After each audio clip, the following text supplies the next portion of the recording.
ولا يحزنك الذين يسارعون في الكفر إنهم لن يضروا الله شيئا يريد الله ألا يجعل لهم حظا في الآخرة ولهم عذاب عظيم إن الذين اشتروا الكفر بالإيمان لن يضروا الله شيئا ولهم عذاب أليم ولا يحسبن الذين كفروا أنما نملي لهم خير لأنفسهم إنما نملي لهم ليزدادوا إثما ولهم عذاب مهين ما كان الله ليذر المؤمنين على ما أنتم عليه حتى يميز الخبيث من الطيب وما كان الله ليطلعكم على الغيب ولكن الله يجتبي من رسله من يشاء فآمنوا بالله ورسله وإن تؤمنوا وتتقوا فلكم أجر عظيم ولا يحسبن الذين يبخلون بما آتاهم الله من فضله هو خير لهم بل هو شر لهم سيطوقون ما بخلوا به يوم القيامة ولله ميراث السماوات والأرض والله بما تعملون خبير قال المؤلف والمفسر رحمه الله تعالى أدام النفع بعلومه وعلومكم علين آمين إلى أن قال وما كان الله ليطلعكم على الغيب أي أنتم لا تعلمون غيب الله في خلقه حتى يميز لكم المؤمن من المنافق لولا ما يعقده من الأسباب الكاشفة عن ذلك. اللہ تبارک و تعالی نے ارشاد فرمایا کہ یہ جو ہم مسلمانوں پر امتحان ڈالتے ہیں، مصیبتیں آتی، یہ بھی امتحان ہے کہ کھوٹے اور کھرے میں تمیز ہو جائے.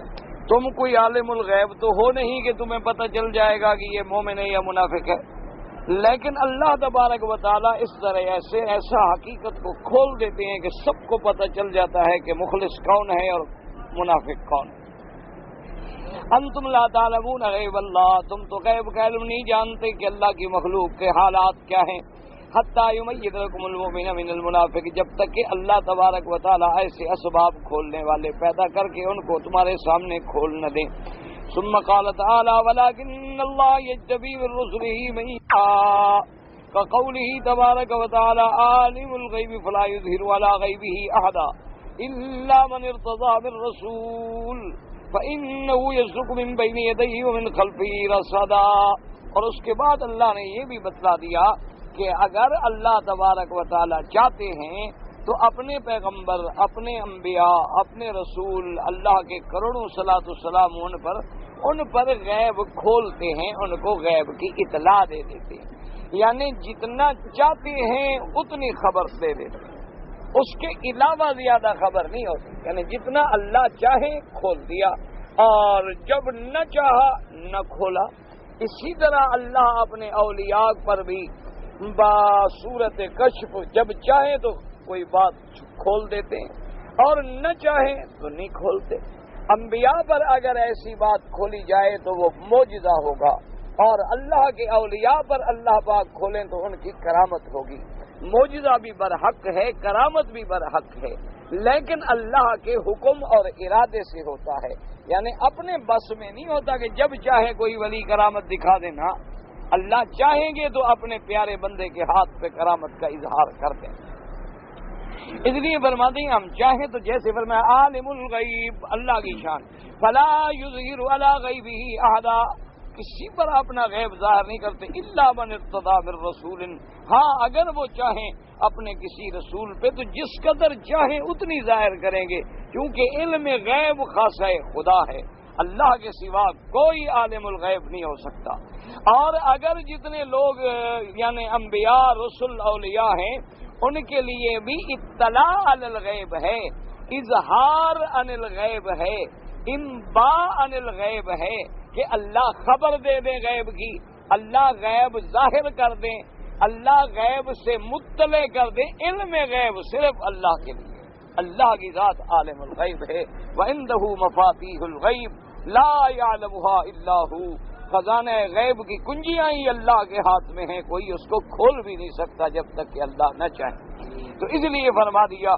اور جب اللہ کوئی غیب کی خبر اپنے رسول کو دیتے ہیں، فرشتہ بھیجتے ہیں، تو ان کے دائیں بائیں اتنا سخت پہرا ہوتا ہے کہ کوئی اس پہرے کو توڑ نہیں سکتا. فإنه يسلك من بين يديه ومن خلفه رصدا.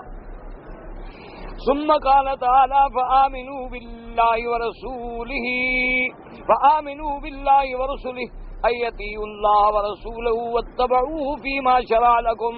اللہ نے فرمایا کہ اب تمہاری نجات کس میں ہے کہ تم اللہ پہ ایمان لاؤ، اللہ کے رسولوں پہ ایمان لے آؤ، کیونکہ یہ قاعدہ ہے کہ جو آدمی ایک نبی پہ ایمان لائے گا تو سب انبیاء پر ایمان لانا ہوگا.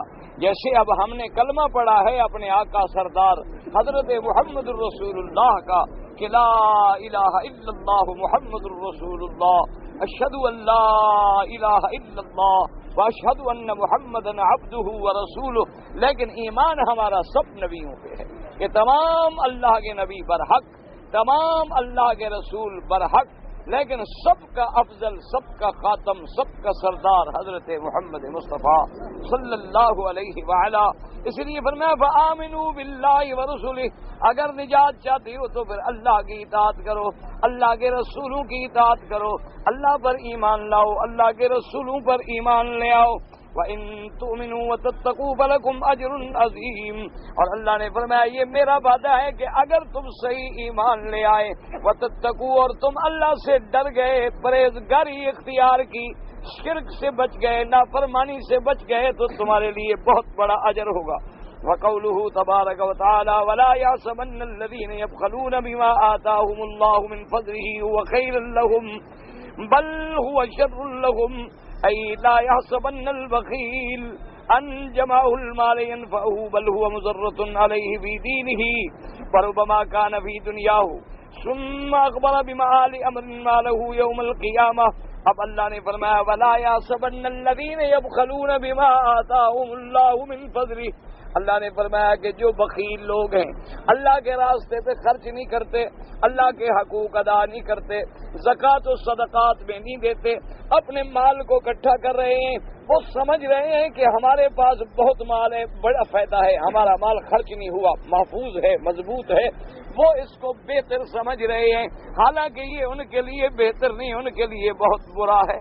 کیونکہ مال جب جمع ہو جائے اور اللہ کا حق ادا نہ کیا جائے تو اس کا دنیا میں بھی نقصان ہے اور آخرت میں بھی نقصان ہے. اس کی وجہ یہ ہے، یاد رکھیں کہ جتنے بخیل ہوتے ہیں نا جی، ساری زندگی ایک ایک دھیلا، ایک ایک پیسہ جمع کرتے کرتے کرتے، نہ کھانا نصیب، نہ پہننا نصیب، نہ اچھی جگہ پہ رہنا نصیب، بچے پریشان، بیوی پریشان، سب تنگ ہیں، بس وہ پیسے جوڑ رہا ہے، انجام کیا نکلتا ہے؟ خود اسی ذلت میں مر جاتا ہے، اور اولاد میں کوئی ایسا پیدا ہوتا ہے کہ سب اڑا کے رکھ دیتا ہے، کیونکہ اولاد کو حسرت ہوتی ہے، ان کو زندگی میں پیسہ ملتا نہیں، باپ سانپ بن کے بیٹھا ہوا ہے، بس باپ کے مرنے کی دیر ہے کہ وہ اڑا دے، تو اس لیے اس کا دنیا میں بھی کوئی فائدہ نہیں ہوتا، اور آخرت تو برباد ہو ہی گئی. لیکن جو لوگ اللہ کے راستے میں خرچ کرتے ہیں، اللہ اس کو بدلہ عطا فرماتے ہیں، دنیا میں بھی اور آخرت میں. کیونکہ اللہ کے قرآن میں یہ فیصلہ ہے، اللہ نے فرمایا کہ جو شخص میرے راستے میں خرچ کرتا ہے میں اس کا بدلہ دیتا ہوں. اور اسی طرح میرے آقا سرکار مدینہ صلی اللہ علیہ وسلم نے فرمایا کہ صدقے کرنے والے کا مال جو ہے وہ کبھی کم نہیں ہوتا. اسی لیے ایک دفعہ یعنی ایک صحابی نے بہت بڑا پیسہ جو تھا خرچ کیا. اسی طرح آتا ہے کہ حضرت سیدنا معاویہ رضی اللہ تعالیٰ عنہ نے بھی، تو انہیں ایک صحابی نے خط لکھا کہ اللہ کا حکم ہے کہ تم اسراف نہ کرو، اور تم لوگوں کو لاکھوں کے ہدیے بھیج دیتے ہو، اس کو 1 لاکھ دے دو، اس کو 2 لاکھ دے دو، اس کو یہ تو اسراف ہے. تو انہوں نے لکھا اللہ کے بندے تم نے یہ نہیں سنا کہ خیر میں اسراف نہیں ہوتا، یعنی اگر خیر کے کاموں میں کروڑوں بھی خرچ کر دو اسراف نہیں ہے، حرام میں ایک دھیلا بھی خرچ کرو تو اسراف ہے، کیونکہ وہ تو نے ناجائز خرچ کیا، اللہ کی نافرمانی میں خرچ کیا ہے. تو بخیلوں کا انجام جو ہے دنیا میں بھی خوار اور آخرت میں بھی خوار. یہ دنیا میں بھی ایسے بیچارے ذلیل ہو کے گزارتے ہیں کہ ہر دیکھنے والے کو رحم آتا ہے.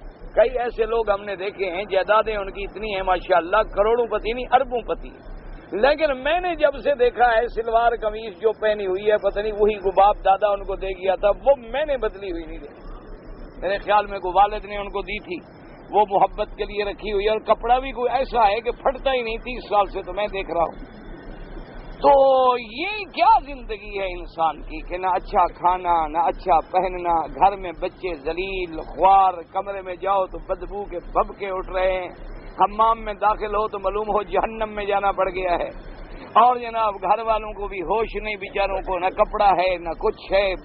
یہ کیا زندگی ہے انسان؟ یاد رکھیں کہ شیطانی میں خرچ نہ کریں، حرام میں خرچ نہ کریں، گناہوں میں خرچ نہ کریں، ناجائز کاموں میں خرچ نہ کریں، لیکن یہ تو نہیں کہ اپنے بچوں کا حق بھی ادا نہ کریں۔ بھلے نفس کا علیہ کا حق کن، بھلے مالک علیہ کا حق کن، بھلے اہل کا علیہ کا حق کن۔ حضور نے فرمایا تیرے اپنے بدن کا بھی تجھ پر حق ہے کہ اس کو تم اچھا رکھو، اچھا کپڑا دو، اچھا لباس دو، غسل کرو، آرام پہنچاؤ۔ تیری آنکھوں کا بھی حق ہے انہیں سکون پہنچاؤ۔ تیری بیوی بچوں کا بھی حق ہے کہ ان کے خرچ ادا کرو کھلا، کہ وہ پریشان نہ ہوں، وہ دوسروں کو دیکھ کے بیچاری ہر وقت جلتی نہ رہے۔ تم اپنے بچوں کا بھی حق ادا کرو کہ وہ لوگوں کے بچوں کو دیکھیں اور روتے رہیں کہ شاید ہم یتیم ہیں، ہمارا باپ اتنا ذلیل ہے کہ ہم پر دو آنے کا پیسہ بھی خرچ نہیں کرتا۔ تو یہ باتیں جو ہیں، بخیل کا انجام دنیا میں بھی خواری اور آخرت میں بھی۔ کماتا وہ ہے اور کھاتے اور ہیں، اڑاتے اور ہیں، یہ ہمیشہ صلہ ملتا ہے کہ وہ کماتا رہتا ہے، خود تو محروم گیا نہ، بسل کھا کھا کے زندگی گزار لی، بس 2 آنے کی روٹی خریدی اور 2 آنے کی دال خریدی اور کہا جی کیا جی حضرت ہم اسراف نہیں کرتے، اسراف نہیں، اللہ کا عذاب ہے تم پر، تمہیں خدا نصیب ہی نہیں کرتا، تمہیں خدا کھانا ہی نہیں دیتا۔ یہ کیا ہے کہ اسراف نہیں کرتے؟ کس بات کا اسراف نہیں؟ بھائی جائز کھاؤ، حلال کھاؤ، حرام نہ کھاؤ، بس اتنی بات۔ حرام نہ پہنو، گناہوں میں خرچ نہ کرو، لیکن اللہ کے راستے میں تو خرچ کرو۔ اتنی فرمایا وہ سمجھ رہے ہیں ہمارے لیے بہتر ہے، یہ نہ سمجھیں بل هو شر لهم۔ بخیل گمان کرتا ہے کہ میں نے مال جمع کیا مجھے فائدہ پہنچائے گا، بلکہ یہ فائدہ نہیں ہے، اس کے لیے دین میں بھی نقصان ہے اور دنیا میں بھی نقصان ہے۔ اور انجام کیا ہوگا؟ سَيُطَوَّقُونَ مَا بَخِلُوا بِهِ يَوْمَ الْقِيَامَةِ۔ اللہ نے فرمایا کہ پھر قیامت والے دن ان کو سزا کیا ملے گی۔ قال البخاری رحمہ اللہ تعالی حدثنا عبداللہ ابن منیر سمع بن نضر حدثنا عبد الرحمن بن عبد الله بن دینار النبی صالح النبی ہریرہ رضی اللہ تعالی عنہ قال قال رسول اللہ صلی اللہ علیہ وسلم من آتاه الله مالا فلم يؤد زكاته مثل له شجاعا اقرا له زبيبتان يطوقه يوم القيامة يأخذ بلازمتيه يعني بشدقيه ثم يقول انا مالك انا کنزک۔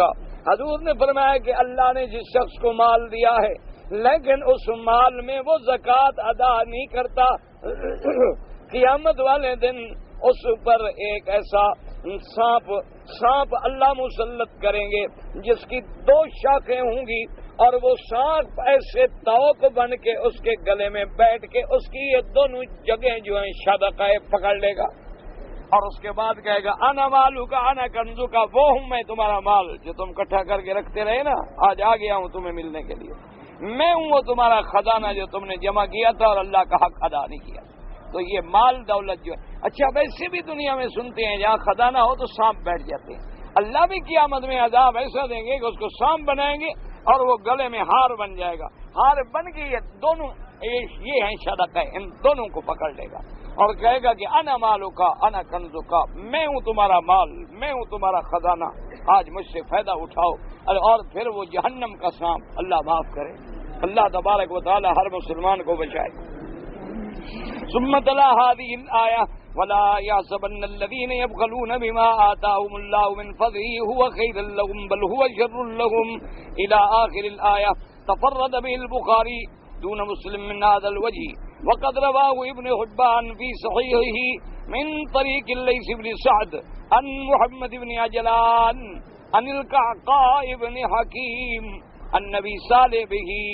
حديث آخر قال الإمام أحمد حدثنا حجين بن المثنى قال حدثنا عبد العزيز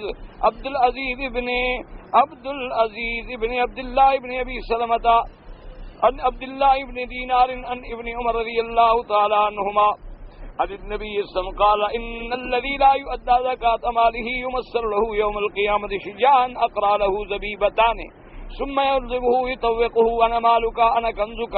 وهكذا رواه النسائي عن الفضل بن سالم بن نضر هاشم بن القاسم عن عبد العزيز بن عبد الله بن ابي سلمة به ثم قال النسائي ورواية عبد العزيز عن عبد الله بن دينار عن ابن عمر أثبت من رواية عبد الرحمن عن أبيه عبد الله بن دينار عن أبي صالح عن أبي هريرة قلت ولا منافاة بين الروايتين فقد يكون عند عبد الله بن دينار من الوجهين، یعنی دونوں روایتوں میں کوئی تعارض نہیں، اس سند سے بھی ہے اس سند سے بھی ہے۔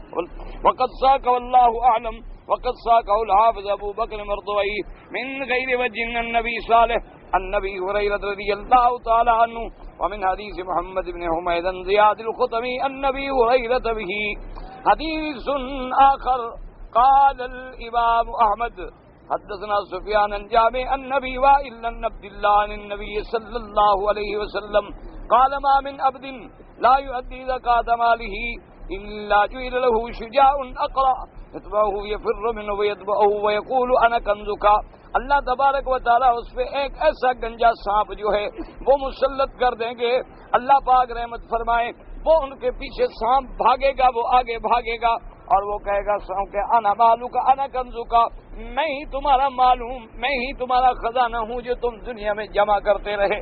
اس لیے قرآن پاک نے ایک دوسرے مقام پر فرمایا والذین یکنزون الذهب والفضة ولا ينفقونها في سبيل الله فبشرهم بعذاب علیم۔ اللہ نے فرمایا کہ جو لوگ سونا چاندی جمع کرتے جاتے ہیں اور اللہ کے راستے میں خرچ نہیں کرتے، اللہ کے نبی ان کو خبر دے دو، ان کو بشارت دو کہ تمہارے لیے دردناک عذاب تیار ہے۔ یوم یحما علیہا فی نار جہنم، قیامت والے دن اللہ ان کے اسی مال کو جہنم کی آگ پہ گرم کرا کے فتقوا بہا جنوبہم وظہورہم ھذا ما کنزتم لانفسکم فذوقوا ما کنتم تکنزون۔ اللہ حکم دیں گے ملائکہ کو ان کو گرم کر کے جہنم کی آگ میں داغ دو ان کو، تو ان کو جنوب میں وسط میں سائڈوں میں ظہر میں داغ دیے جائیں گے اور کہا جائے گا ھذا ما کنزتم لانفسکم، یہ وہی مال ہے جو تم نے جمع کیا تھا اپنی ذات کے لیے، آج تمہاری ذات کو اس کا یہ فائدہ ہو رہا ہے۔ فذوقوا ما کنتم تکنزون، اور آج چکھو اس خزانے کا مزہ جو تم نے دنیا میں جمع کیا تھا۔ لیکن یاد رکھیں شرط یہ ہے کہ زکوٰۃ ادا نہ کرے۔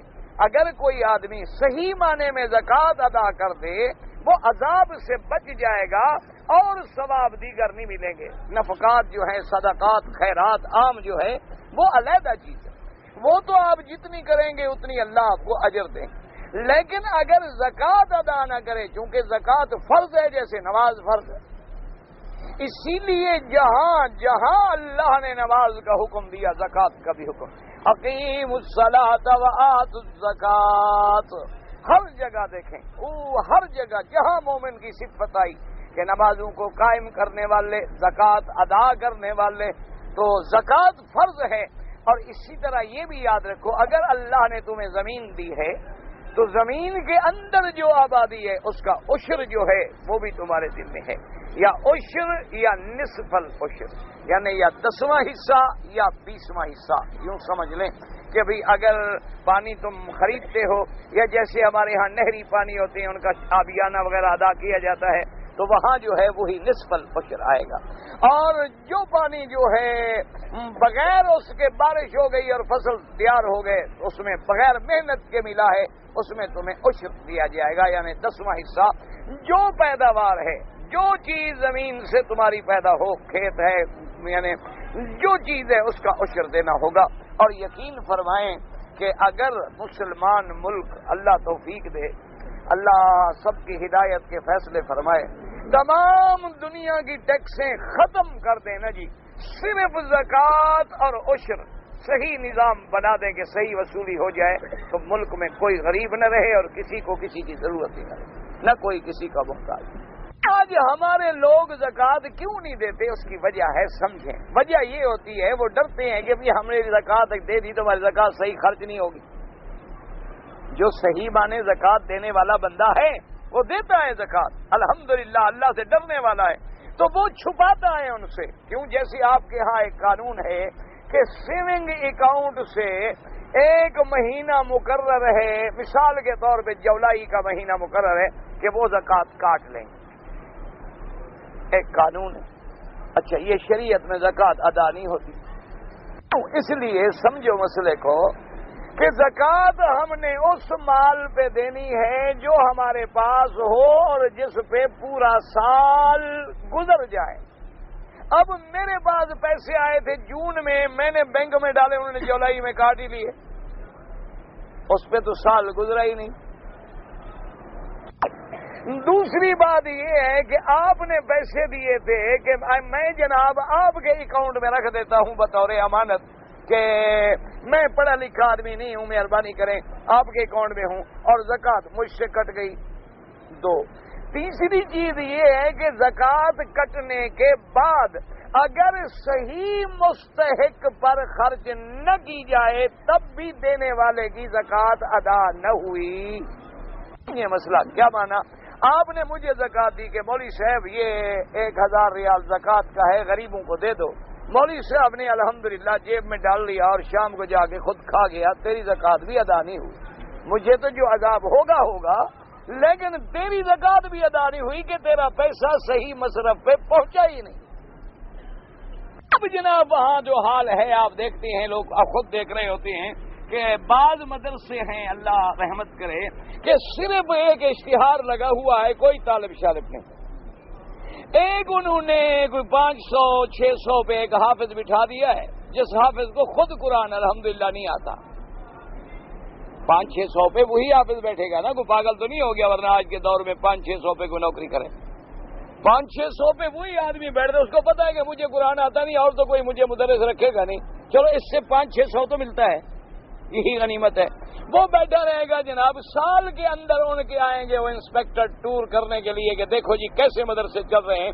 اب ہم ایسے جتنے چندہ پارٹی ہوتی ہے نا, ہمارا آپس میں بڑی تعاون ہوتا ہے کہ میں اپنے مدرسے کے طالب تمہارے پاس بھیجوں گا, تم میرے پاس بھیجو گے, ہر جگہ چیکنگ ہو جائے گی. ماشاءاللہ مدرسے جناب بھرے ہوئے. وہ چیکنگ والا چلا گیا مدرسے میں, ایک آدمی بھی نہیں. اچھا ان کو بھی پتا ہے کہ بھئی یہ نام بورڈ لگا کے کھا رہے ہیں, تو جب زکوٰۃ کا پیسہ آتا ہے وہ بھی بلا لیتے ہیں کہ مولوی صاحب آپ کا 1 لاکھ آیا ہے, 10,000 دے دو اور 90 لے جاؤ. انہوں نے کہا جناب ہمیں پتا ہے تم کون سا خرچ کر رہے ہو, تم نے بھی تو 90 پی جانا ہے, تو پھر ہمارا بھی تو 10 حق ہے. انہوں نے کہا اچھا جی آپ ایسا کریں گے چیک دے دیں, میں دے جاؤں. انہوں نے کہا پھر مولوی اور دے جائے.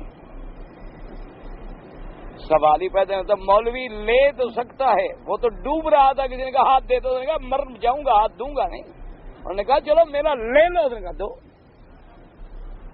کیونکہ یہ تو 2 قومیں اللہ نے پیدا ہی اسی لیے کی ہیں, میرے جیسے مولوی اور پیر, جو صحیح عالم مولوی ہیں صحیح پیر ہیں, اللہ ان کے درجات بلند کرے اور اللہ ہمیں ان کے جوتیاں اٹھانے کی توفیق دے. میں جب مولوی یا پیر کی بات کروں یاد رکھا کرو, مقصد ہوتا ہے میرے جیسا مولوی یا ایک کاروباری ٹھیکیدار پیر جنہوں نے باقاعدہ اڈے کھولے ہوئے ہیں, وہ مراد ہوتے ہیں, اللہ والے مراد نہیں ہوتے, ہمیشہ یاد رکھنا. بہرحال جناب اب یہ وہ کہتے ہیں نہیں جناب پہلے 10,000 لے آؤ تو 90 لے جاؤ. وہ ادھر ادھر بھاگ کے ادھار لے کے 10,000 دیتا ہے, چیک لے آتا ہے, ادھر 10,000 دے دیا, 90 میں سے 10,000 تنخواہ والے حافظ صاحب کو دے دیا, 80 غرق. لیکن تمہارا تو لاکھ کا لاکھ ہی گیا نا, تمہاری زکوٰۃ تو ادا ہی نہیں ہوئی. تو اب جو اللہ کے بندے زکوٰۃ دینے والے ہیں وہ ڈر کے مارے ادھر دیتے نہیں, وہ اپنا چوری چھپے بیچارے چھپ کے ادھر ادھر دیتے رہتے ہیں, ابھی اللہ کا حق ہم ادا کر دیں. اگر یہ یقین کامل ہو جائے کہ بھئی زکوٰۃ کا مصرف جو ہے وہ صحیح ہوگا, انشاءاللہ کوئی مسلمان زکوٰۃ نہیں کھائے گا, انشاءاللہ کوئی مسلمان عشر نہیں کھائے گا.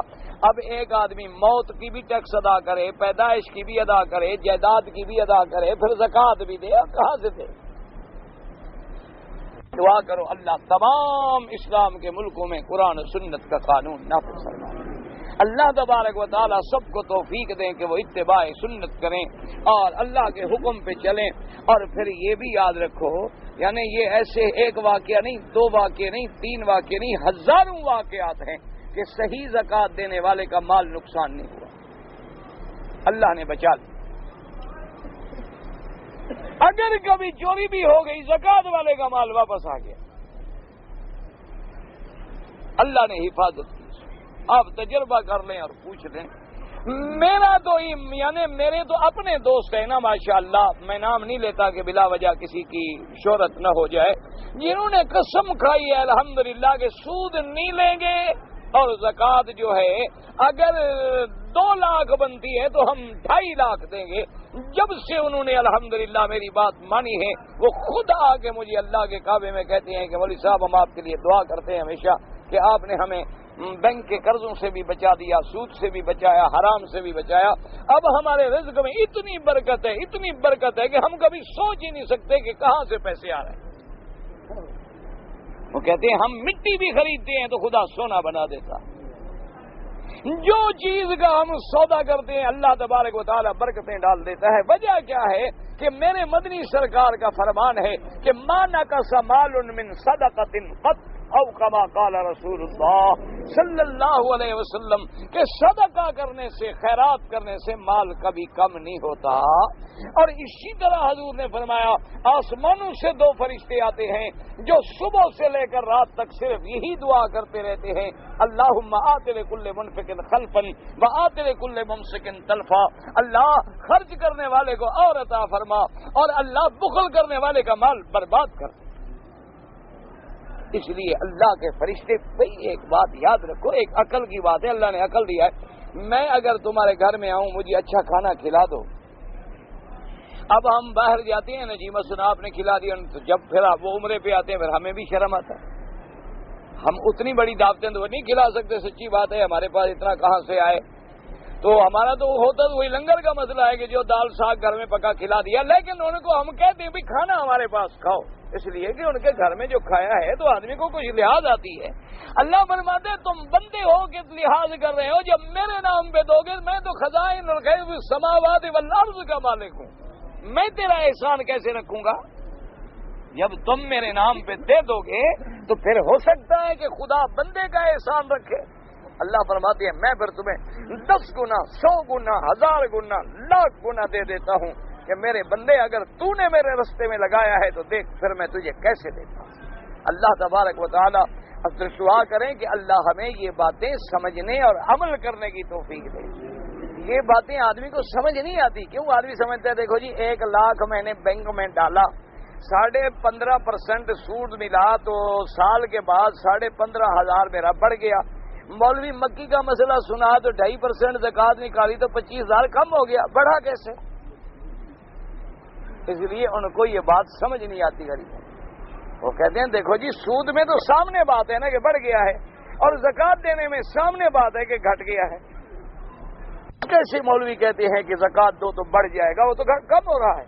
اگر یہی لاکھ میرا پڑا رہے 5 سال سے 10 سال تک زکوٰۃ دیتے تو 1 ٹیڈی بھی نہیں بچے گا، سارا زکوٰۃ میں چلا جائے گا. تو مولوی جو ہمیں بتا رہے ہیں نسخہ وہ تو خرچ کرنے والا نسخہ ہے، آنے والا تو ہے نہیں. لیکن اس کو پتہ نہیں ہے کہ اللہ تبارک و تعالی باقی رزق میں اتنی برکتیں ڈال دیتے ہیں کہ 2.5% تم نے دیا تھا، پتہ نہیں خدا کتنا % گھر میں بھیجے. تم صرف دینے والے تو بنو، تجربہ تو کرو خدا کے راستے میں، اللہ کے راستے میں دے کے آزماؤ تو صحیح کہ دیکھو خدا دیتا ہے کہ نہیں دیتا. اللہ اکبر. حدیث آخر قال الامام احمد حدثنا سفیان عن جامع قال ثم قرأ عبد الله مصداقه من كتاب الله استوقون ما بخلوا به يوم القيامة وهكذا رواه الترمذي والنسائي وابن ماجه من حديث سفيان بن عيينة عن جامع بن ابي راشد زاد الترمذي وعبد الملك بن عيينة كلاهما عن ابي وائل شقيق بن سلمة عن عبد الله بن مسعود به الترمذي رحمه الله حسن صحيح وقد رواه الحاكمي مستدرك من حديث ابي بكر بن عياش سفيان الثوري كلاهما عن ابي اسحاق السبيعي عن ابي وائل عن ابن مسعود به رواه ابن جرير من غير وجه عن ابن مسعود موقوفا. حديث آخر قال الحافظ ابو يعلى حدثنا أمية بن الأسطام قال حدثنا يزيد بن زريع قال حدثنا سعيد بن قتادة عن صالح بن ابي الجعد عن معدان بن ابي طلحة عن صوبان عن النبي صلى الله عليه وسلم قال من ترک بعدہ کنزا مسر له شجاعا اقرا له زبیبتان. اقرا بعض علماء نے کہا ایسا سانپ جس کے یہاں داغ نشان ہوتے ہیں وہ بڑا خطرناک یعنی سانپ ہوتا ہے. اللہ معاف پر نقطے نقطہ جیسے ہوتے ہیں نا ایسے نقطے لگے ہوتے ہیں. اور اس کے بعد وہ اس کے پیچھے بھاگے، فیقول انت ویلک فیقول انا کنزک الذی غلبت بعدک، وہ سانپ جب اس کے پیچھے بھاگے گا تو وہ کہے گا تم کیا بلا ہو میرے پیچھے لگ گئی، وہ کہے گا میں وہی تو خزانہ ہوں تیرا جو تو پیچھے جمع کر کے چھوڑ آیا، فلا یزال یتبو حتی یلقمہ یدہ یقذفہا۔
سمیت وہ پھر سارے بدن کو کھائے گا، اسی طرح عذاب ہوتا رہے گا۔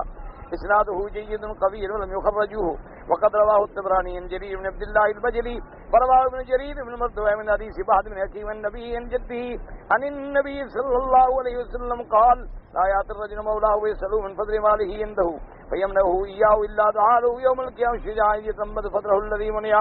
لفظ ابن جریر اس حدیث میں یہ بھی آتا ہے کہ کوئی بندہ سردار ہے، اس کا غلام، اس کا علاقے کا غریب، ہمسایہ، نوکر، محتاج ہو کے اس کے پاس آتا ہے کہ مہربانی کریں مجھے کچھ دے دیں تاکہ میرے بچے کھانا کھا لیں، اس کے پاس موجود بھی ہے نہیں دیتا، اس پر بھی اللہ قیامت والے دن ایسا سانپ مسلط کریں گے کہ جیسے تم نے اس سے بچایا تھا آج تم سزا بھگتو اللہ۔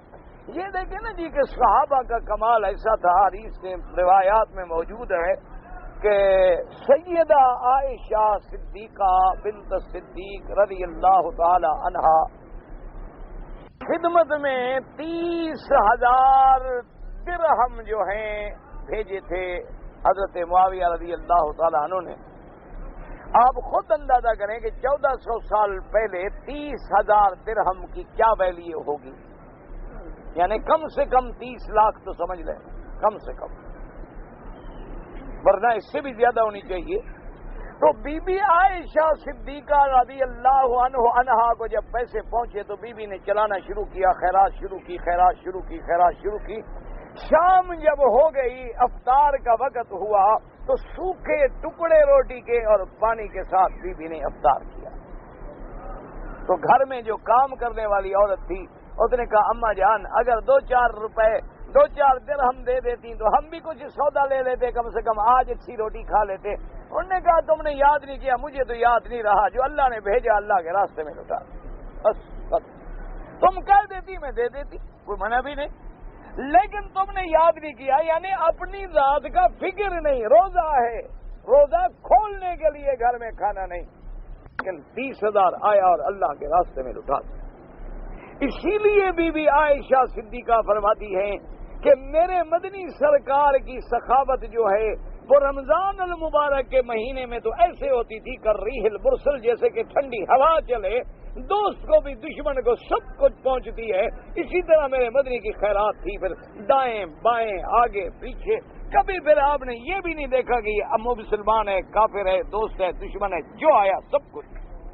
حضور صلی اللہ علیہ وسلم کی خیرات کا یہ عالم تھا، سخاوت کا یہ عالم تھا۔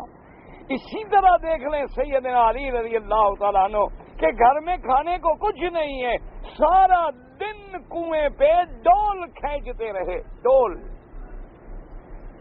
یہ آپ نے دیکھا ہوگا پرانے دور میں ہمارے سندھ کے علاقوں میں اب بھی ہیں، اور وہاں پہ اسی طرح شاید اور بھی علاقوں میں ہوں۔ پہلے دور میں یہ ہوتا تھا کہ کنویں ہوتے تھے بہت گہرے، پانی تھا دور، تو اس پہ ایک بڑا ڈول ہوتا تھا، پھر بڑا رسہ ہوتا تھا، اس رستے کو آدمی کھینچ رہے ہیں، جا رہے ہیں، چلتے جا رہے ہیں، وہاں تک جا کے پہنچے اور ڈول نکل آیا، تو پھر وہ پانی ڈال دیا گیا، پھر وہ واپس آئے، ڈول ڈال دیا، پھر بھرا، پھر کھینچے چلا گیا، بہت گہرے۔ تو حضرت علی رضی اللہ تعالیٰ عنہ نے ایک یہودی کے باغ میں اس کے باغ کو پانی دینے کے لیے ایک ڈول پہ 2 کھجوریں، مزدوری بھی سن لیں، آپ کو تو 50 ریال بھی ملے تو پھر بھی شکر ادا نہیں کرتے، 100 ریال بھی ملے تو پھر بھی شکر ادا نہیں کرتے، یہ آج کل کام مندہ ہے۔ وہ اب تک جو پیٹ بھرا ہے اس کا بھی تو شکر ہوا ہے، اب تک جو تم نے گھر میں جائیدادیں بنائی ہیں اس کا بھی کبھی شکر کیا ہے، اب تک جو تم نے فائدہ اٹھایا ہے اس کا بھی کبھی تم نے شکر، اب جب تم نے شکر چھوڑا اللہ نے نعمتیں روک لی۔ تو حضرت علی رضی اللہ تعالیٰ عنہ کو اتنی کھجوریں اکٹھی ہوئی کہ چلو آج گھر میں بیٹھ کے بچے کھجوریں کھا لیں گے۔ راستے میں آئے ایک مسکین نے آواز لگائی، ساری دے خالی گھر آ، بچوں نے پوچھا کچھ لے آئے، انہوں نے کہا اللہ کا نام ہے، بس سارا دن مزدوری کی تھی، کیا کریں، راستے میں سائل مل گیا دے دی۔ یہ ہے اللہ کے راستے میں دینا کہ آدمی اپنی ضرورت بھی ہے لیکن پھر بھی صدقات، نفقات، خیرات، عطیات، مسکینوں کو ڈھونڈ رہا ہے، بیوہ، یتیم، غریب، مریض، بیمار، مدارس میں قرآن و حدیث پڑھنے والے طلباء، اور جتنی اللہ توفیق دے، یہ ضروری نہیں ہوتا کہ تم لاکھوں خرچ کرو، تمہاری 1 ریال کی توفیق ہے 1 ریال خرچ کرو، تمہاری 1 آنے کی توفیق ہے 1 آنا خرچ کرو۔ حضور نے فرمایا کچھ نہیں کر سکتے ہو تو چلو بھاڑی کو پانی پلا دو، اور کچھ نہیں کر سکتے ہو تو کسی معذور کو سڑک پار کرا دو، یہ بھی تمہاری خیرات ہے۔ اور حضور نے فرمایا یہ بھی نہیں کر سکتے ہو تو کسی مسلمان کو مل کے مسکرا دو، وہ خوش ہو جائے، یہ بھی میں تمہیں صدقے کا ثواب دے دوں۔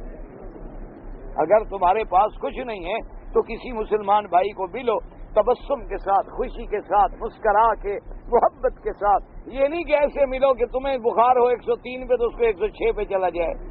بعض آدمی ایسے ملتے ہیں نا، معلوم ہوتا ہے جیسے اللہ معاف کرے ہماری تفتیش کر رہے ہیں۔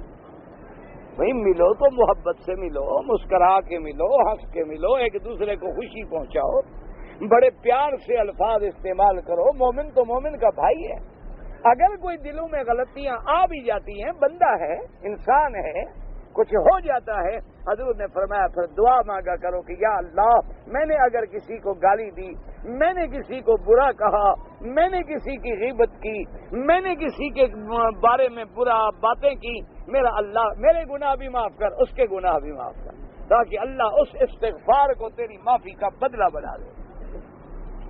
اس لیے جناب فرماتے ہیں فسر رحمہ اللہ تعالی الآخری، اس کے بعد فرماتے ہیں وقال ابن جی حدثنا مسنى قال حدثنا عبد الله قال حدثنا داؤد نبي قضام جن النبي قال ما من ذي رحم ياتي دار وهو يسر فرج جعل الله عنده يبغل به عليه الا خرج من جهنم شجاع رمزوی يتوقه۔ فرمایا کہ اگر کوئی غریب رشتہ دار کسی رشتہ دار سے مانگنے آئے اور وہ رشتہ دار پیسہ ہونے کے بعد بھی مدد نہ کرے غریب رشتہ دار کی، اللہ قیامت والے دن اس پہ سانپ مسلط کریں گے اور وہ اس کی گردن میں توق ڈالیں گے۔ ثم رواه من طرق اخرى نبی قذف اسمه حج بن بیان النبی مالک العبد موقوفا، ورواه من وجه آخر النبی قضاة مرسلا، وقال له في ان ابن عباس نزل في اهل الكتاب الذين بخلوا بما في ايديهم من الكتب المنزلة ان يبينوها۔ حضرت ابن عباس فرماتی ہیں کہ یہ آیات جو ہیں خاص طور پہ اہل کتاب کے بارے میں نازل ہوئی کہ اللہ نے ان کو تورات کا علم دیا تھا لیکن انہوں نے بخل کیا، وہ بھی بیان نہ کیا، تو اس عالم کو بھی اللہ سزا دیتے ہیں کہ علم ہو اور بیان نہ کرے، علم ہو اور حقیقت نہ بتلائے، علم ہو اور سچی بات نہ بتلائے۔ صحیح الاول من دغرادا فی معناہ وقد یقال ان هذا اولا بالدخول واللہ سبحانہ وتعالی اعلم۔ مفسر فرماتا ہے وہ چاہے مال میں بخل کرے یا علم میں بخل کرے، سب چیزیں اس میں داخل ہیں۔ وللہ میراث السماوات والارض اي فانفقوا مما جعلكم مستخلفين فيه وان الامور كلها مرجعها الى الله عز وجل۔ وقدموا من اموالکم ما ينفعکم یوم معادکم واللہ بما تعملون خبیر ای بنیاتکم وضمائرکم. جو کچھ ہے وہ سب اللہ کے لیے ہے. جو کچھ تم مال چھوڑو گے، جو کچھ تم جمع کر کے چھوڑ جاؤ گے، سب نے اللہ کی طرف لوٹ جانا ہے. تو جب ملک اسی کا ہے، ملک اسی کا ہے، مال اسی کا ہے، تم تو صرف عارضی دنوں کے لیے نگران ہو، تو پھر اللہ کے دیے ہوئے مال میں کیوں بخل کر رہے ہو بھائی؟ مال بھی تو اسی کا دیا ہوا ہے، مالک بھی وہی ہے. اور اس کے بعد فرمایا وقدموا من اموالکم، اللہ کے راستے میں اپنے مالوں کو خرچ کرو تاکہ قیامت والے دن تمہیں فائدہ ہو. اور اللہ جو کچھ تم کرتی ہو واللہ بما تعملون خبیر، تمہاری نیتوں کو بھی جانتے ہیں، تمہارے ضمیر کے اندر جو کچھ ہے اس کو بھی جانتے ہیں. اللہ سے کوئی چیز چھپی نہیں، پھر اللہ تمہیں تمہارے عمل پر پورا پورا بدلہ دیں گے.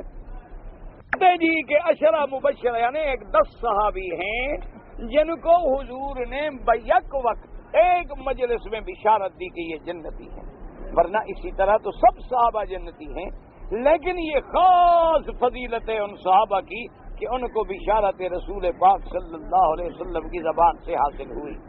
ان کو کہتے ہیں عشرہ مبشرہ. تکوینی امور جو ہیں وہ انبیاء یا اولیاء کے سپرد کیے جاتے ہیں. ہاں تو حضرت خضر بھی تو اولی تھے نا، ان کو جو سپرد ہوئے تو اللہ جس کو چاہے. حضرت خضر جو ہیں اس لیے علماء کا قول ہے کہ وہ ولی تھے من اولیاء اللہ. بعض علماء کہتے ہیں کہ نبی تھے. تو بہرحال اللہ ملائکہ کے بھی ذمے لگاتے ہیں، اللہ تبارک و تعالیٰ اپنے بندوں کے بھی ذمے لگاتے ہیں، جس کے چاہیں ذمے لگا دیں.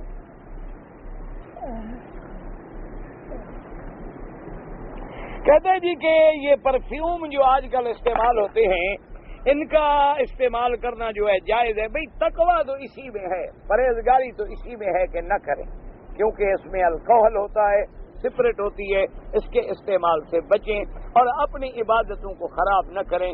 بلا وجہ ایک شک پڑ جائے، حضور نے فرمایا جس چیز میں شبہ آ جائے اس کو بھی چھوڑ دیں. ورنہ بعض علماء آج کل جو جدید علماء کرام ہیں وہ کہتے ہیں کہ جائز ہے، اس لیے کہ وہ کہتے ہیں اس کی اصلیت جو ہے وہ بدل جاتی ہے، وہ نہیں رہتی.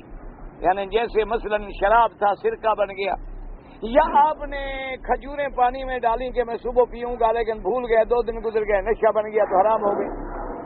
کیونکہ چیز کے اس وقت حکم ہوتا ہے.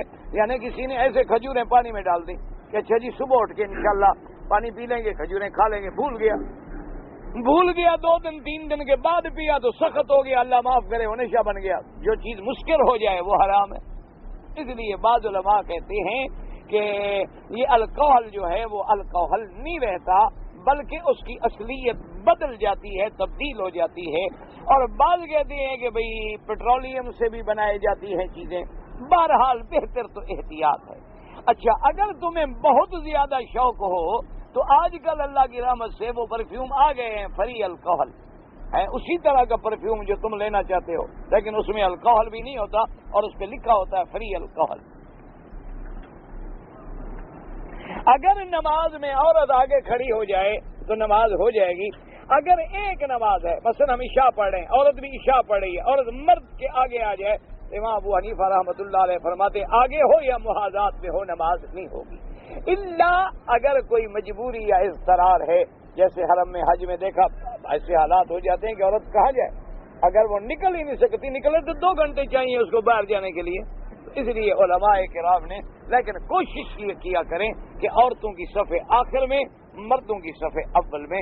ہر آدمی اپنے بچوں کو خود سمجھائے کہ بھئی اذان کا وقت آئے تو 5 منٹ پہلے چھوڑ دو، طواف چھوڑ دو، جگہ چھوڑ دو، پیچھے چلی جاؤ.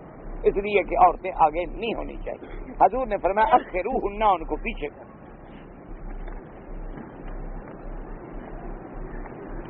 نماز پڑھتے ہوئے ایک دوسرے کے آگے گزر جاتے ہیں، نہیں گزرنا چاہیے. مجبوری ہو تو سجدے کی جگہ سے دور گزریں. کہتے ہیں جی کہ بعض لوگ ہم نے دیکھا ہے کہ پاؤں کر کے بیٹھ جاتے ہیں. بھائی اصل بات یہ ہے کہ یہ ہر ملک کے الگ رواج ہیں. بعض ملکوں میں یہ پاؤں کرنا توہین سمجھا جاتا ہے، ان کے لیے تو جائز نہیں ہے. لیکن یہاں یہ بات توہین میں شامل نہیں ہے. ان کا مقصد بے ادبی نہیں ہوتا، اللہ معاف کرے، نہ ان کی نیت میں یہ بات ہے کہ ہم کعبے کی توہین کریں، کیونکہ ان کے ہاں یہ رواج ہی نہیں ہے کہ اس کو برا سمجھا جائے. تو لہذا کوئی بات نہیں. اصل تو مقصد ہے کہ کعبۃ اللہ کی توہین نہ ہو. جیسے ہمارے ملک میں یہ توہین سمجھیے، ہمارے ملک میں تو خیر بڑے مسئلے ہیں، کہتے ہیں کعبہ شریف کی طرف بھی پاؤں نہ کریں اور مدینہ شریف کی طرف بھی نہ کریں، اچھا بھی ادھر پیرانے پیر کی طرف نہ ادھر بھی نہ کریں، اجمیر شریف نہ کہ ادھر نہ کہا، پھر میں کھڑا رہوں، پھر کدھر جاؤں؟ بھائی مقصد ہے کہ پیران بغداد شریف پیرانے پیر کی طرف بھی تو پاؤں نہیں کرنے، اجمیر شریف بھی نہیں کرنے، مدینہ شریف بھی نہیں کرنے، مکہ شریف بھی نہیں کرنے۔ انہوں نے کہا حضرت پھر یہی حکم دے کہ میں کھڑا رہوں کرنا۔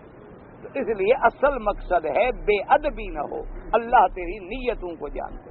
آپ نے دیکھا ہے نا، بعض آپ کے علاقوں میں ایسے کسی کو کر دو تو ڈنڈے مار دو، اور بعض علاقوں میں کرتے رہو خوشی برا سمجھتے نہیں۔ تو ہر ملک کے رواج ہوتے۔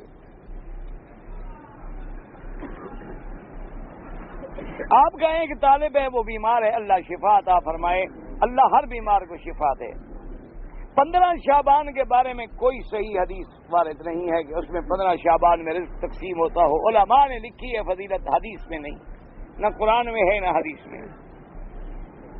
ایک طالب العلم بیمار، اللہ شفا کاملہ عطا فرمائے، اللہ سب بیماروں پہ رحمت فرمائے۔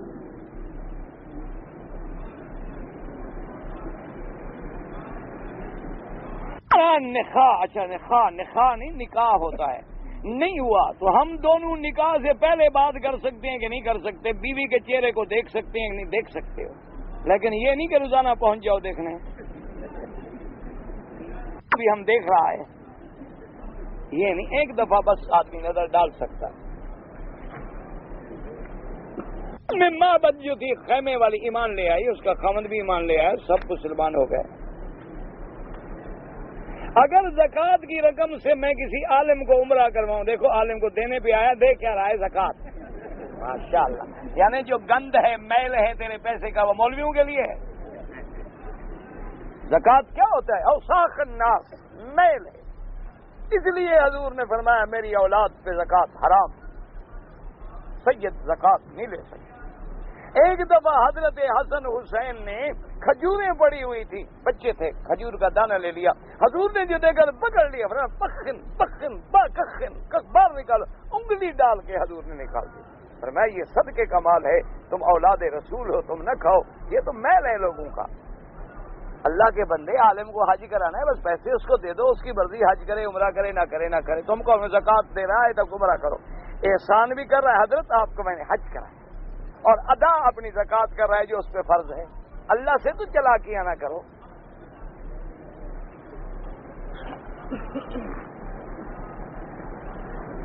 زکوٰۃ کی رقم سے کسی رشتہ دار کو پلاٹ خرید دو، نہیں، آپ اس کو زکوٰۃ دیں، اس کی مرضی جو کرے، جب تک تیرے ملک سے مال نہ نکلے زکوٰۃ ادا ہی نہیں ہوتی۔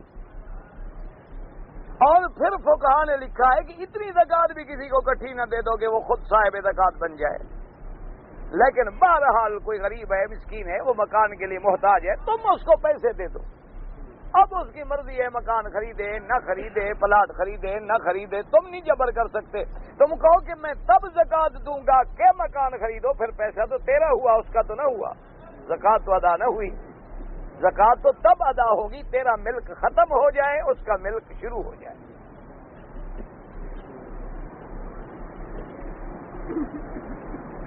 ہم عمرے پہ آئے ہیں، خانہ کعبہ کے ارد گرد لکڑی لگی ہوئی ہے، تو ہم کیسے مستفید ہوں؟ لکڑی ہو یہی اب کعبہ کا حکم ہے، اللہ کے جیسے پتھر لگا ہوا ہے تو کیا ہو گیا؟ پتھر بھی تو لگا ہوا ہے نا، اسی طرح لکڑی لگ گئی، کیا ہو گیا؟ الحمدللہ اسی کعبے کے بعد ہم پھر رہے۔ باقی دیکھنا چاہتے ہیں تو اب حجر اسود کی جگہ کھلی ہوئی ہے، دیکھ سکتے ہیں، تو ایسی بات ہے، اللہ نے نصیب کیا، اللہ کا شکر کرو۔ وہ بھی تو مجبور ہیں کہ بنا رہے ہیں، الحمدللہ خدمت کر رہے ہیں اللہ کے کعبے کی۔ جی کہ اسلام میں مردوں کے لیے جو حکم ہے کہ سلوار جو ہے وہ ٹخنے کے اوپر ہو، کیا فائدہ ہے؟ تم نیچے رکھ کے چل دیکھو، انشاءاللہ جب گرو گے تو سمجھ آ جائے گا۔ دوسرا، بلا وجہ اللہ کے مال کو ضائع کرتا ہے کہ پاؤں کے نیچے قیمتی کپڑا ہے اور رگڑ رہے ہو، اللہ کے مال کو ضائع کر۔ تیسرا یہ ہے کہ تکبر کی علامت ہے، اور جو تکبر کرے اللہ اس کی گردن توڑ دے۔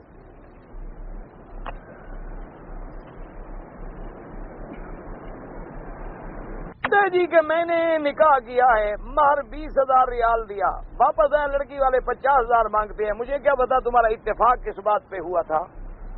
اتفاق 50 پہ ہے تو 50 ادا کرو، اتفاق 20 پہ ہوا تھا تو والدین لالچ کر رہے ہیں، وہ قیامت میں پکڑے جائیں گے، ان کا تو کوئی حق نہیں پیسے لینے کا۔ ایسے معاملات محکمے میں لے جاؤ کہ جی یہ آپ کے محکمے میں طے ہوا تھا، ان کو بلا کے خبر کرو۔ یہاں الحمدللہ اسلامی قاضی موجود ہیں، محکمے موجود ہیں، دارالافتاء موجود ہیں، اللہ کی رحمت سے ریاست الحرمین موجود ہے، بڑے بڑے ائمہ حرمین موجود ہیں، تو ایسے معاملے آپ ان کے پاس لے جائیں، بالکل ٹھیک کر دیں گے۔ رکوع سے کھڑے ہونے کے بعد دعا پڑھنی چاہیے، ہاں ربنا لک الحمد حمدا کثیرا طیبا مبارکا کما یحب ربنا ویرضا۔ سارے بعض دوست احباب چھٹی گزارنے کے لیے ملک جاتے ہیں تو دعوت دیتے ہیں، اور دونوں کی نیت ہوتی ہے کہ تحفہ یا ہدیہ وصول کریں، یہ کوئی دعوت نہیں، یہ تو کاروبار ہوا نا کہ دعوت میں 10 ریال کی روٹی کھلا کے 100 وصول کرو، یہ بزنس ہے، کاروبار ہے، کوئی دعوت شاوت نہیں۔ اللہ نیتوں کو جانتے ہیں۔ ایک ہے کہ بھی ہم ایک دوسرے کو ملیں، دعوت کھلائیں، تحابو، حضور نے فرمایا ایک دوسرے کو ہدیہ دو، ایک دوسرے کو محبت دو تاکہ تمہارے دلوں میں محبت بڑھے۔ کہتے ہیں جی تراویح حضرت عمر کے زمانے میں شروع ہوئی، تو حضرت عمر کا زمانہ تمہیں کو اچھا نہیں لگتا؟ حضرت عمر کا جو بھی عمل ہے وہ سنت رسول ہے۔ سنتی و سنت الخلفاء الراشدین المہدیین، حضور نے فرمایا میری سنت اور میرے خلفاء راشدین کی سنت کو مضبوطی سے پکڑ لو۔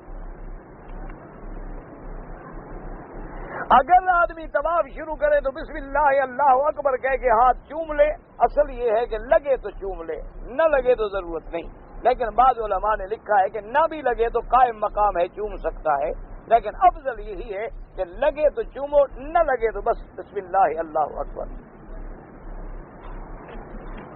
کتنی لوگوں نے حضرت سلیمان ذوالقرنین قارون، مجھے تو نہیں پتا، تم گنتے رہو تاریخ، اب یہ میرے ذمہ تو نہیں کتنے آدمی گزرے تھے۔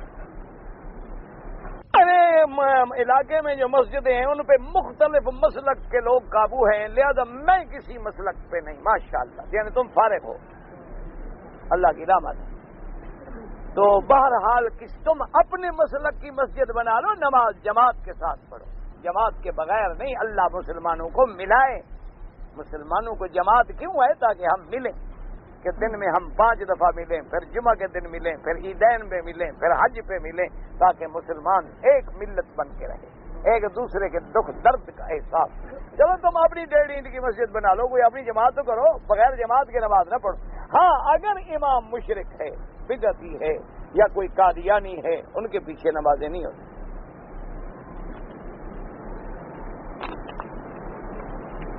عشاء کی نماز جو ہے وتر پڑھتا ہوں تہجد کے ساتھ، تو افضل یہی ہے کہ تہجد کے ساتھ پڑھو۔ حضرت امام ابو حنیفہ فرماتے ہیں عورت نماز پڑھے جیسے مرد پڑھتا، ٹھیک ہے، تم جب یہ پڑھ گئے ہو، تمہیں ماشاءاللہ یہ سوال بھی مل گیا ہے، تو ماشاءاللہ تم تو پہنچے ہوئے، تمہیں پوچھنے کی ضرورت ہی نہیں، تمہیں پوچھنے کی ضرورت۔ سوال تو وہ پوچھے جو میری طرح بیچارہ جاہل ہے، اس کو تسلی نہیں، مسئلہ نہیں جانتا، پوچھ لیا۔ تم تو ماشاءاللہ پہنچے ہوئے آدمی ہو، امام ابو حنیفہ کی غلطیاں بھی نکال سکتے ہو، تو تمہیں مولوی مکی کیا بتا سکتا ہے؟ تم تو پھر کسی اور بڑے سے پوچھو۔ یعنی اگر 40 آدمی کسی کے جنازے پر ہوں اور وہ ہوں بھی صحیح عقیدے والے، اس کے لیے دعا کریں، اللہ ان کی دعا سے مغفرت فرما دیں۔ اگر مرد جو ہے ایسا لباس پہنے جیسے عورتوں کا ہے، جیسے دیکھا نہیں آج کل ساٹن کے شرٹ بنا لیتے ہیں اور ایسے لباس پہنتے ہیں، میک اپ کرتے ہیں، سگار کرتے ہیں جیسے عورتیں کرتی ہیں، تو یہ لعنت ہے۔ اسی طرح عورتیں مردوں کے کرتے پہن لیتی ہیں، مردوں کا توپ سفید پہن لیا، کوئی پینٹ پہن لی، کوئی شرٹ پہن لیا، تو یہ بھی لعنت ہے۔ عورتوں کا اپنا لباس ہے، مردوں کا اپنا لباس ہے۔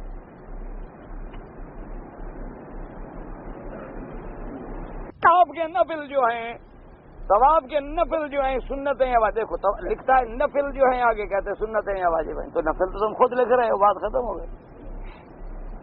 اللہ کے بندے احناف کے نزدیک واجب ہیں، باقی ائمہ کے نزدیک سنت ہیں۔ اور سفر کریں تو حضور کی مسجد کے لیے کریں، جب مانگیں تو سیدھی اللہ سے مانگیں۔ بیوی بچہ بیمار ہے، اللہ شفا دے۔ عورت عطر لگا سکتی ہے، بالکل لگا سکتی ہے، لیکن خامند کے لیے ایسا عطر نہ لگائے جو لوگ سونگتے رہیں۔ اس لیے حدیث میں حکم ہے کہ مرد ایسا عطر لگائے کہ خوشبو پھیلے، لوگوں تک پہنچے۔ عورت ایسا عطر لگائے کہ محدود ہو، اس کا رنگ تو ہو لیکن زیادہ پھیلنے والا نہ ہو، کیونکہ اس کی خوشبو تو خامند کو آنی چاہیے، کسی اور کا کیا حق ہے کہ اس کی خوشبو سونگے۔ اور وہ عورتیں جو پرفیوم چھڑک پہ بازاروں میں پھرتی ہیں، نبی نے فرمایا وہ زانیہ ہیں، وہ ایسی عورتیں ہیں کہ زانیہ کے حکم میں۔ داڑھی کو کالا رنگ کالا خالص نہ لگائیں، اس میں مہندی ڈالیں یا اور وسمہ ڈالیں۔ صدقہ اگر ہم دیں تو چھان بین کریں، بالکل کریں، غیر مستحق کو تو نہ دینا، کوشش کریں۔ کپڑا سلوانے کے لیے درزی ڈھونڈ لیتے ہو، صدقے کے لیے تمہیں پتہ نہیں لگتا؟ کپڑا سلوانا ہو تو پتہ لگ جاتا ہے کہ فلانا درزی بہت اچھا ٹیلر ماسٹر ہے۔ کوشش کیا کرو جو دین کے مدرسے ہیں، قرآن و حدیث کے مدرسے ہیں، ان میں دو، انشاءاللہ اللہ کرے گا باقیوں سے وہ بہتر ہوں گے۔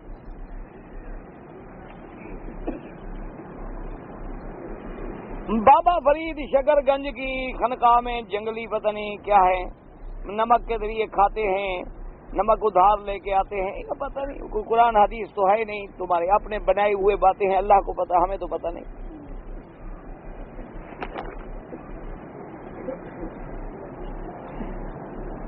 نماز جماعت میں حنفی مسلک میں اگر میں ہوں تو فاتحہ پڑھوں، بس امام کا پڑھنا کافی ہے۔ اگر بیوی کی وجہ سے شہوت کا گناہ ہو رہا ہے، روزہ رکھ نہیں پاتا، تو گناہ سے کیسے بچے؟ روزہ رکھے اور گناہ سے کیسے بچے؟ حضور نے فرمایا کہ شہوت زیادہ ہے تو روزے رکھو، تاکہ شہوت کو روزہ توڑ دیتا ہے۔ یا معاشر الشباب من استطاع منکم الباءۃ فلیتزوج ومن لم یستطع فلیصم فإن الصوم له وجاء او کما قال النبی صلی اللہ علیہ وسلم۔ حضور نے فرمایا اگر شادی کے پیسے نہیں، طاقت نہیں، تو روزے رکھو۔ تم کہتے ہو روزہ بھی نہیں رکھ سکتا، روزہ نہیں رکھ سکتے ہو تو پھر ڈاکٹر سے رابطہ کرو، نہیں تو آسان علاج میں بتا دیتا ہوں، صبح شام لیمون پیا کرو، لیمون پانی میں ڈال کے 15-20 دن پیتے رہو، انشاءاللہ اللہ کی رحمت سے کوئی خیال نہیں آئے گا، تجربہ کر لو۔ پیسے بھی نہیں لگتے، ایک لیمون جو ہے تم 4 دن پی سکتے ہو۔ داڑھی رکھنے کے بعد گناہ نہیں چھوٹتا، تو داڑھی رکھنا علیحدہ کام ہے، گناہ علیحدہ کام ہے، توبہ کا دروازہ کھلا ہوا ہے، توبہ کرو۔ یہ تو نہیں کہ بس داڑھی بھی منڈا دو، چونکہ گناہ جو نہیں چھوٹتا تو ایک گناہ اور صحیح۔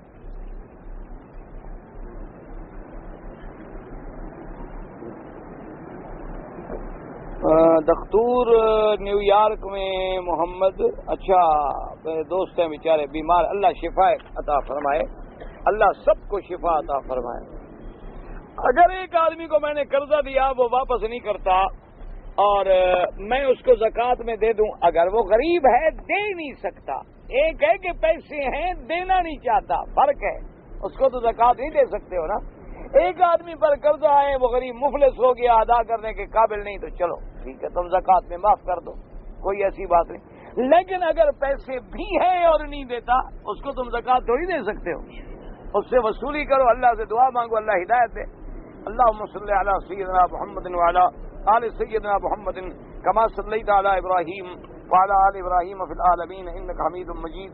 يا الله يا رحمن يا رحيم يا حي يا قيوم يا ذا الجلال والإكرام، يا إلهنا إله كل شيء، إلها واحدا لا إله إلا أنت، اللهم أنت الميسر لكل يسير وأنت على كل شيء قدير، اللهم يسر أمورنا وأمور أولادنا وأمور المسلمين، اللهم احفظنا واحفظ أهلنا أولادنا إخواننا أخواتنا أزواجنا ذرياتنا بيوتنا وبيوت المسلمين عن الشرور والفتن والزلازل والمحن ما ظهر منها وما بطن، اللهم لا تجعلنا مزغة للمازغين، اللهم لا تجعلنا عقلة للآكلين، اللهم لا تجعلنا فتنة للقوم الظالمين، اللهم اصرف عنا كيد الكائدين وحسد الحاسدين وسحر الساحرين وظلم الظالمين يا قوي يا عزيز، اللهم إنا نسألك الهدى والتقى والعفاف والغنى، اللهم فرج هم المهمومين ونفس كرب المكروبين واقض الدين عن المدينين واشفنا